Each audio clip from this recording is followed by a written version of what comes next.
The Marvel Cinematic Universe finds itself in an interesting situation as of late.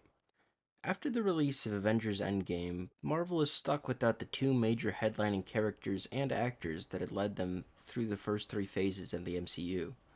Left in this sort of limbo state, Marvel has been releasing a few films over the last couple years. However, none of them have really felt like they've been trying to take the steps to set up the next step for the MCU. This is the unfortunate identity that I feel Shang-Chi is put into. Though Disney takes steps to make this film unique and progressive by having an Asian focused cast and taking real inspiration from Asian mythology and fighting styles to enhance the world and action scenes in the film, it still feels very Disneyfied. Though I want to support Disney for their progressive actions in the casting process of the film, it feels like it was a corporate idea that was decided on as the best way to draw people to the film. In reality, it should have just been an automatic, unthinking answer to the casting process. Though Shang-Chi has incredible CGI and an interesting world, the overall story suffers from the Marvel problem of being too afraid to do anything that would break the mold of the overall universe. Even though the film feels like it wants to be unique and set up its own identity within the universe, there is an obvious force holding it back from being something more interesting or really standing out amongst the other films.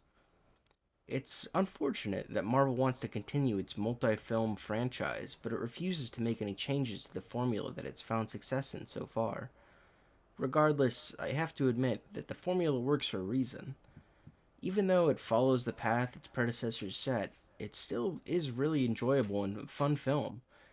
The action looks realistic and intense, even with the reliance on set pieces and CGI in some scenes, though sometimes it does look like a awkward dance sequence on wires.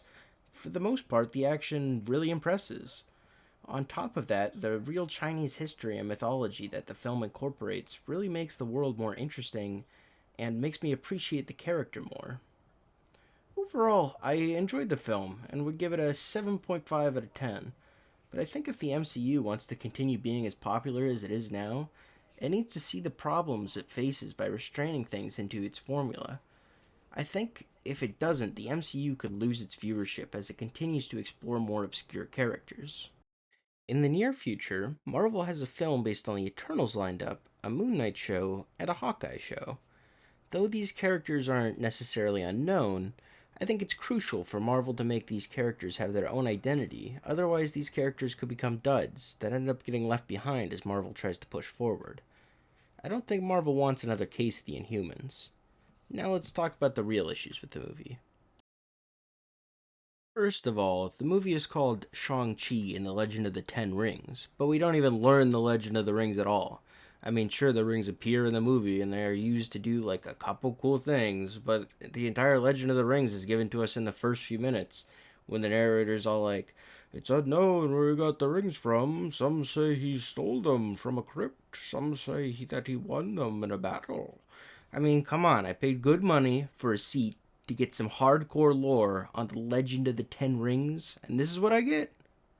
I mean, don't get me wrong, there's still lots of talking about the rings, and the rings get used a lot, but why couldn't it have been called, like, Shang-Chi and the Ten Rings? Because the legend doesn't even exist. Also, the movie starts with this guy named Sean, and I was like, huh? Who the heck can this guy Sean? I thought I was gonna see some superhero, not Sean. Then, like halfway through the movie, they're like, "Nah, Sean is actually Shang Chi," and that's when it hit me. They clearly ran out of money halfway through production, realized they couldn't hire an actual superhero, and were stuck with Sean. Luckily, Sean managed to clutch up and save Disney, but they really got to be more careful with other future movies. I mean, anyways, if you're looking for a fun movie to go see this one if you want the theater experience, and feel safe to do so. And if you want more content like this, subscribe, like, and let me know what you think about the movie down below. Thanks for watching, guys.